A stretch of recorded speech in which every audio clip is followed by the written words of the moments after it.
داشت صبح قدرمن لیدونکو ستړي مشئ د دې مهال د مهمو خبرونو ټولګې ته ښه راغلاست. په سر کې د مهمو خبرونو سرټکي. په کابل کې د کور په کور پلټنې دوام. هیوادوال وایي چې طالبانو سره ښځینه پولیس نشته.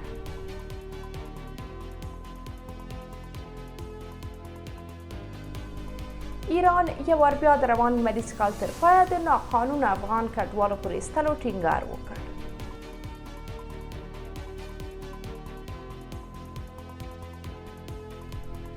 ازبکستان د افغانستان لپاره نوی سفیر وټاکه.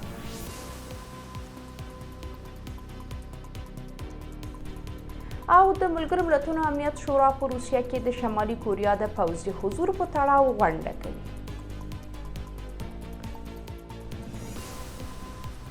اوس هم بشپړ خبرونه. سیمه ییزې سرچینې وایي چې د کابل په ځینو سیمو کې د طالبانو لخوا د ښځینه پولیسو له حضور پرته کور په کور پلټنه روانه ده. سیمه ییزو سرچینو هشته صبح ورځپاڼې ته وویل چې طالبانو کور په کور پلټنه د دوشنبې ورځ په نادرخان تپه کې پیل کړې ده. د سرچینو په وینا د طالبانو شاوخوا 300 جنګیالیو د حاجي رشید په کوڅه کې د خلکو د کورونو پلټنه پیل کړې.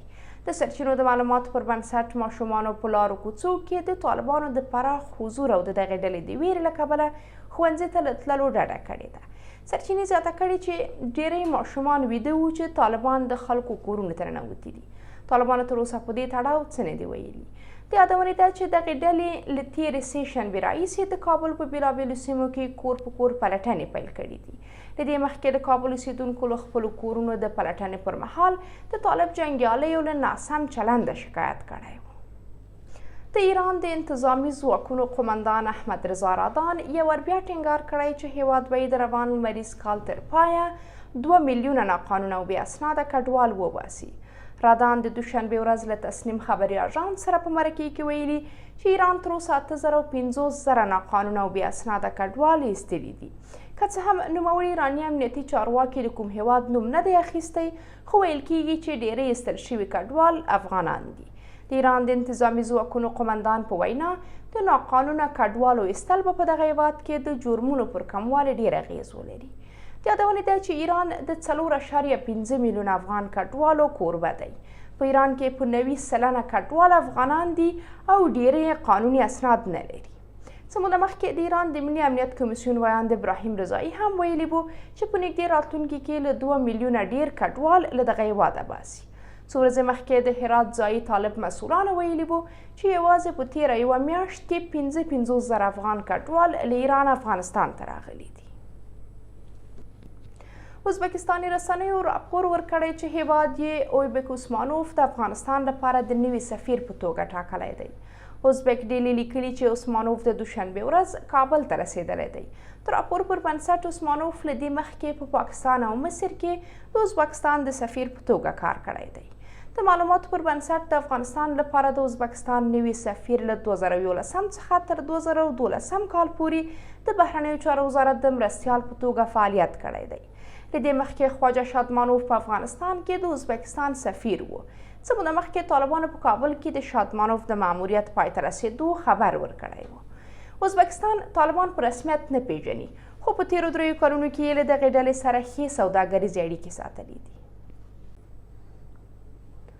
روسیې ته د شمالي کوریا د 3,000 پوځیانو د لیږلو په تړاو د راپورونو له خپرېدو وروسته ټاکل شوې د ملګرو ملتونو امنیت شورا د دې موضوع د څېړنې لپاره یوه غونډه وکړي. د سپوتنیک خبري اژانس د راپور پر بنسټ دا غونډه راتلونکي چهارشنبه د اکتوبر پر 13 جوړیږي. تر دې مخکې د اوکراین ولسمشر ولادیمیر زیلنسکي ویلي وو چې د شمالي کوریا پوځ یوه ډله ځواکونه چې په روسیې کې روزل شوي د دغه هیواد د کورسک په سرحدي سیمه کې ځای پر ځای شوي دي. د روسیې ولسمشر ولادیمیر پوتین پرته له دې چې دا خبره رد کړي یا یې ومني، ویلي کله چې موږ پرېکړه وکړو هغه کوو. دا موږ پورې اړه لري او دا چې ترسره کوو یې یا نه چا پورې اړه نه لري. تېره اونۍ د امریکا د دفاع وزیر لوید آسټین ویلي وو چې په روسیه کې د شمالي کوریا ځواکونو د ځای پر ځای کېدو شواهد لیدلي دي. هغه مهال آسټین د پیونګیانګ دا کړنه خورا جدي بللې وه. د شمالي اتلانتیک د تړون د سازمان یا ناټو د استخباراتو څانګې هم په روسیه کې د شمالي کوریا د ځواکونو حضور منلې ده. د یادونې ده چې پوتین پیونګیانګ ته د خپل سفر په ترڅ کې د شمالي کوریا له مشر کیم جونګ ان سره د هر اړخیزو ستراتیژیکو همکاریو تړون لاسلیک کړی و. قدرمنو لیدونکو دا د دې مهال مهم خبرونه. تر بیا چې ستاسو درانه چوپړ ته حاضرېږو د خدای په امان.